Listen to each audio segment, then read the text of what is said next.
Of course, most of the cameras are focused on what's being said inside the UN for the assembly. But the I-team took both conventional and hidden cameras out to shops, restaurants, and hotels.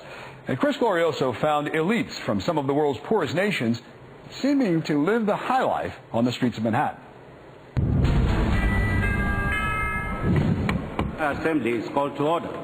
While all the world's lofty business is debated at the UN General Assembly on First Avenue, some diplomats flock to Fifth Avenue for a different kind of business. Are you guys with the Swaziland delegation?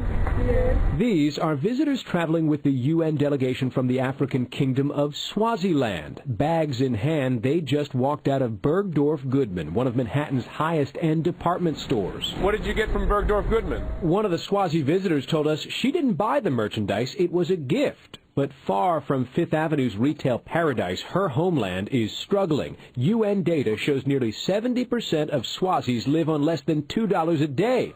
Yet the country's UN delegation stays at one of the city's finest hotels. The lavish spending is just endemic of autocratic politics as a whole. NYU professor Alastair Smith studies the politics of developing nations. He says Manhattan's Tony retail district has become a playground for the third world's ruling class. They're here for the shopping, the food, the wine, the dining. They're not here for the serious policy issues. We found the UN delegation from Togo staying at the Mandarin Oriental Hotel, where suites go for between $8,000 and $18,000 a night.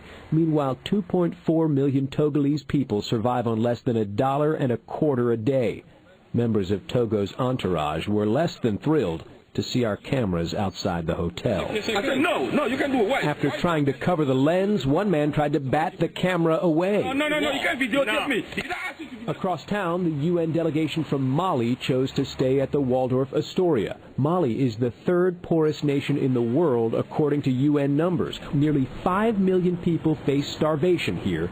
Still, this Mali diplomat wasn't ashamed to tell me he's sleeping in one of New York's most expensive hotels. Is it really okay for you to be staying at the Waldorf Astoria, a very expensive hotel? Yeah, Waldorf Astoria, Mali. It may be unseemly for diplomats from poor nations to live large in New York, but local chambers of commerce say there is one undeniable upside: receipts for local businesses. I don't think it's really up to us to moderate the types of spending that come from other countries. That's their business. What I'm concerned is with the economic impact in the city. And regardless of who's spending the money, I like the money. I want the money.